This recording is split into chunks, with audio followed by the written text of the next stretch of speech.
Premier Ford, how do you feel about certain communities in Ontario being called Iraq? Like, Premier Ford. Syd Fizzard for Rebel News here in downtown Calgary at the McDougall Centre, notably for the Premier's Stampede breakfast. Notably, obviously, Premier Danielle Smith was in attendance. We did speak to a bunch of the MLAs here, ministers for Alberta in different areas. So find out what they had to say coming up. Well, happy Stampede. Yahoo! I just am very honored to be here. Quite happy that I was included in this delegation that got to represent Montana. It's so awesome as a Calgary MLA to be here at the Stampede, to see so many people coming out. I think that there is a lot of optimism, certainly in Alberta right now, and a lot of great reception and feedback on the work that our Premier is doing to lead the charge here in Alberta, but to keep the pressure on the federal government as well. Happy to be here. Stampede is terrific. Happy to partner with municipalities that want to work together for a great, prosperous, and safe Alberta. I'm telling you, I love my municipalities. I love big cities like Calgary. I love small towns like Lacrete, where I come from. But for that to work, we need to have councillors, mayors, and reeves that are focusing, as most of them do, on the important work that Albertans expect them to. I hope everybody has a wonderful Stampede. This is a great event. It's great to see politicians, quite frankly, from all over the country that are here in town here.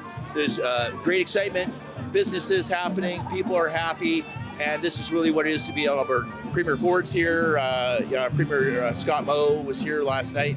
And I've been doing this a long time, and to see three premiers in the same room, all with positive things to say about economic development from right across this country.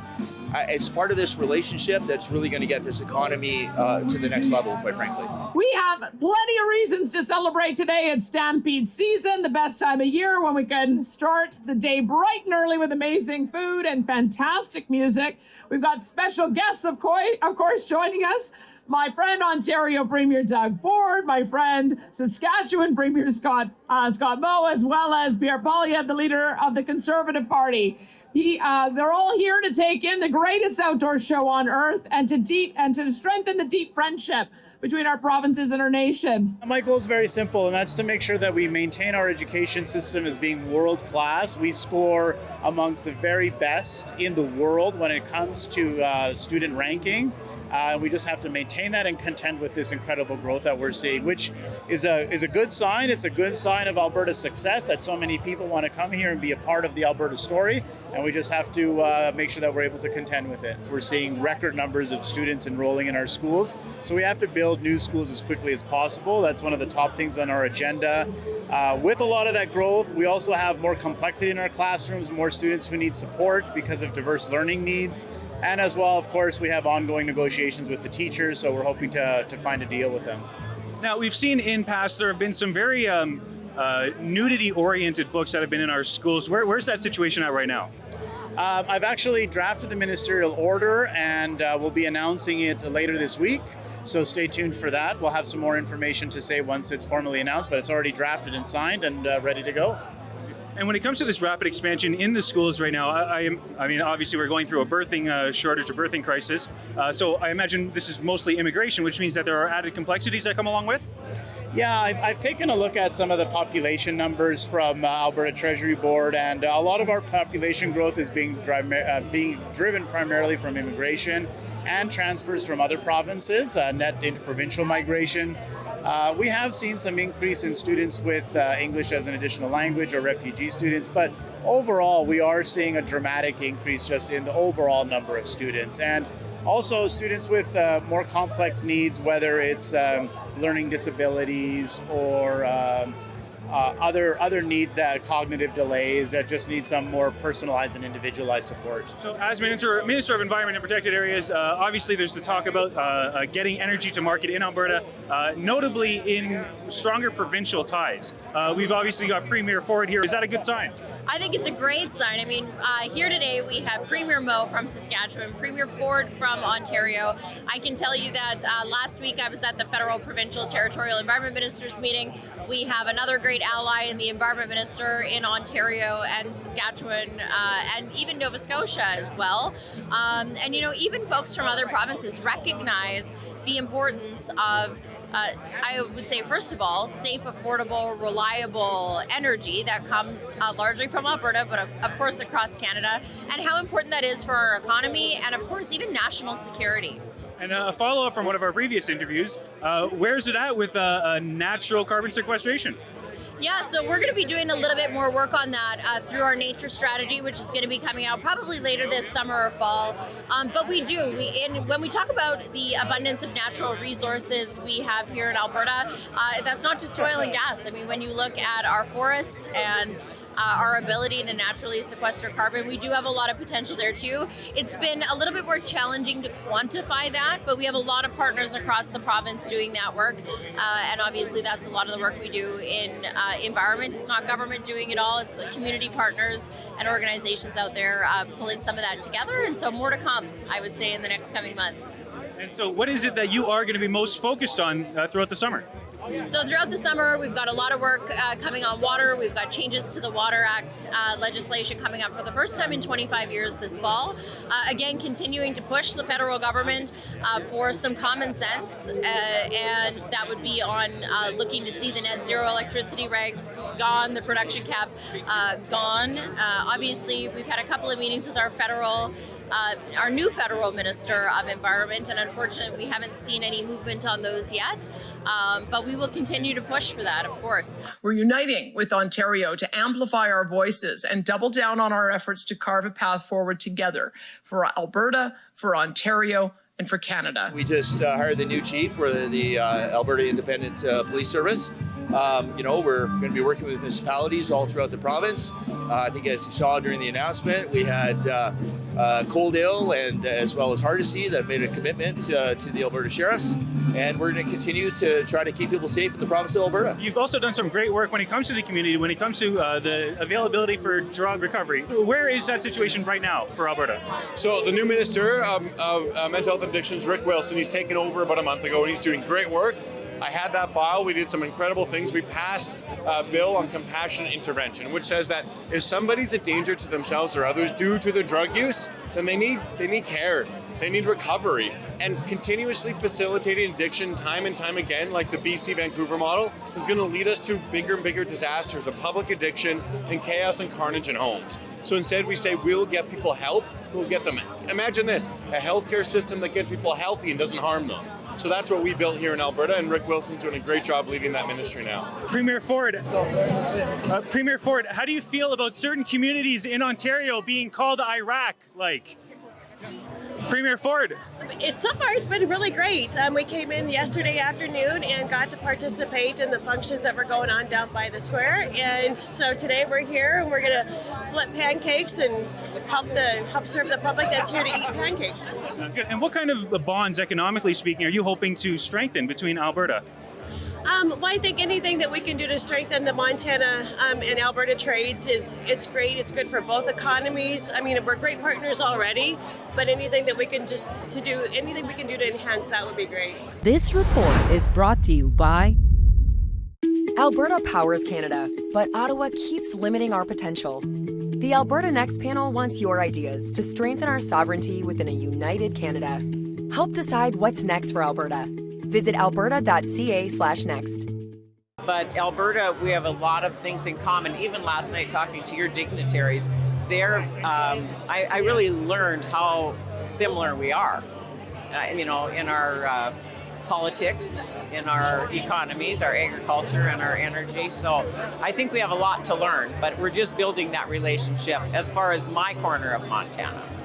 And so when it comes to your constituents, what overlay would you suggest or you think there might be when it comes to them and those in Saskatchewan and perhaps Alberta?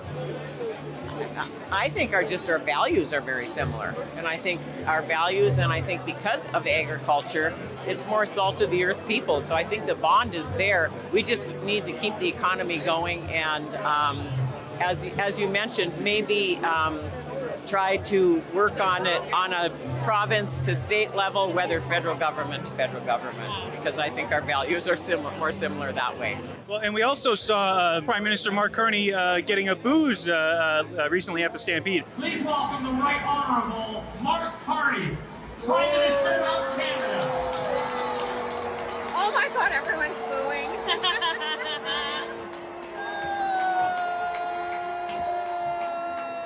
What do you think he needs to do for Albertans to be celebrating it? You know, Premier has been very clear. We have 9 expectations, 9 pieces of bad policy from Bill C-69, the No More Pipelines Law, Bill C-48, the tanker ban, the oil and gas production cap, the net zero electricity regulations, the goals for net zero vehicles. These are things that Albertans are going to want to see action on sooner rather than later. After 10 years of policy that has driven investment out of Alberta and out of Canada, if the Prime Minister and the federal Liberal government wants to change course and show that we can build things and grow a strong economy, they need to act on those 9 demands, if you will, as soon as possible. I still got to work with the federal government. I think there's no secret here. I got concerns regarding C-75. The government, current government, there's been a break of the system when it comes to the bail hearing system, and we need to fix that. So I look forward to hearing what recommendations they have, but we cannot continue to allow violent repeat criminal offenders wreaking havoc in our communities right across this country, and I'm certainly prepared to lead that. The fact that the Prime Minister comes here, puts himself on the stage, he's doing the right thing. He's got to lead the country. That's his job. The real way to lead the country, though, is to get rid of C-48, C-69, the emissions cap, and all these things that are horrible for Canada and its competitiveness in the world. We've had a decade of economic decline in a country that could be the wealthiest, most prosperous country in the world, and that's the Liberal Party of Canada at work. They've got to change their policies. They're a total disaster. And the only reason we're still surviving is because we've been made into an economic colony of the United States by these terrible policies. And that's why he keeps caving every time he goes into a trade negotiation with the Americans. The cupboard's bare. He doesn't have any leverage right now. And so Alberta is leading the way by doing what we should do, which is creating a viable economy, better policies, freer people, more opportunity, more prosperity, and opportunity society. And the rest of the country is going to catch up with that. But, you know, I wish the Prime Minister well. I wish the new Energy Minister well. And I think that the faster they can get rid of the policies of the last 10 years, the better for the whole country. It seems like the tides now are shifting towards the federal government trying more so to focus on municipalities, perhaps instead of provinces. Is that something that you are going to end up competing with them on? Oh no, we've already worked this problem out. And so we passed a law recently, it was Bill 18, which effectively says that Provincial Priorities Act says that it is up to the province to decide when municipalities can partner with the federal government. So you can't have a backdoor go around with the Carney government trying to do a gun buyback with the city of Edmonton. That won't happen in Alberta because fundamentally municipalities are creatures of the province. They're enacted by provincial legislation. And if you plan to undermine the province of Alberta and our elected democratic authority to govern, then we're going to make sure we step in to make sure municipalities don't pretend to be federal Liberal governments, but instead do their job, which is an important job. You have services to provide, garbage pickup, roads to clear, transit to continue operating. Those are good, important responsibilities, and I want to partner with any municipality, especially big cities, that want to do it. But if instead you want to pretend to be the Minister of Municipal Affairs, I suggest you run in a nomination in the United Conservatives, that you get Danielle Smith support, and she appoints you after the next election. Until then, it's my job to make sure we as Albertans have services in our municipalities, and I want to partner with the municipalities that want to deliver that. You want the big Ottawa flip? A lot of the policies that are points of contention obviously come from the federal government in Ottawa. And here we have an announcement with Premier Danielle Smith and Premier Doug Ford of Ontario. Do you think that these provincial bonds are going to be something that slows down that independence mindset? I wouldn't say slows down. I think the idea that the friends of mine that are for independence are actually for a better environment for their kids to grow up in, a more prosperous, free country, a country that provides an opportunity to society to everybody, a country that knows how to balance newcomers in a way that works instead of the current situation, which is a disaster. So I think people's motivation is identical. I think the question is tactically, does it make more sense to punch straight towards independence now or to work on all of the things that we know we can achieve right now over time? And my argument is deals like this are a step in the right direction. And we've got another 20, 30 steps to take before we say enough's enough. We're going to create a sovereign system. And when we had that debate, I had a few people come up to me and say, you're more patient than I am. And so I think their argument is we've already had it. you know, but my argument isn't about patience. My argument is about accomplishments. It's actually doing the hard work to get things done, and we've got a lot of work to do before I think we go all the way to something like independence. You had a recent debate with lawyer Keith Wilson. People can watch that at rebelnews.com. But the independence movement, obviously we saw the Republican Party of Alberta, they lost their by-election that they were hoping for. We saw the Alberta Prosperity Project. They've now put forward their independent Alberta budget. They've also officially, I believe, put forward now the question to Elections Canada for the referendum to come through. Now that the pieces are starting to fall, do you think there's any change in trajectory here? Are we going to independence? Look, I'm glad the Republican Party failed. I think there's a lot of well-meaning people trying to do the right thing, and they care a lot about the province. But dividing the Conservative movement is not the way to advance our interests as a province. And you know, obviously, I'm glad that the Premier is making the steps she's making. They've just signed a great new deal in there. That's what I was in there to watch. And we're ascendant right now. Alberta is leading the entire country economically. Our standard of living is going up. The rest of the country's standard of living is going down. And that's a direct result, not only of our resource base, but of a series of principled, conservative, hard choices that have been made the last 5 years to reverse the lost years of the NDP regime.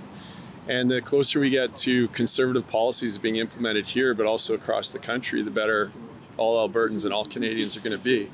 So it's not, so, you know, I don't really think it's about independence as much as it's about what are the policies we pass that create the best environment for our kids and our grandkids to grow up in? And how can we commit to those?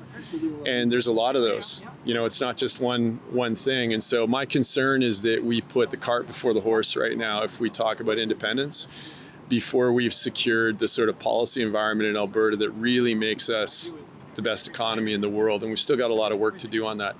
And we've got a lot of work to do as Albertans to win hearts and minds right here. You know, we lost seats in Calgary. We've lost seats in Edmonton. That's a jurisdiction we already have control over politically. The worst thing that could happen is you restructure federation around a more sovereign Alberta and you lose that Alberta to a left-wing party like the NDP, and we did it once before. So I think we've got a lot of house cleaning to do and a lot of, you know, policy making to do before we punt all the way to something like independence. Let me know in the comments what you think the most important thing is to focus on between Alberta and Ontario, seeing as both premiers were here at today's Stampede Breakfast. For Rebel News, I'm Syd Fizzard. DoneGettingScrewed.com is where you have to go if you want to see the latest on the Western independence stories, those covering events that matter to Western Canada, those, as you see, Prime Minister Mark Carney isn't willing to show up for. So if you want to see the latest on the Western stories that matter, go to DoneGettingScrewed.com.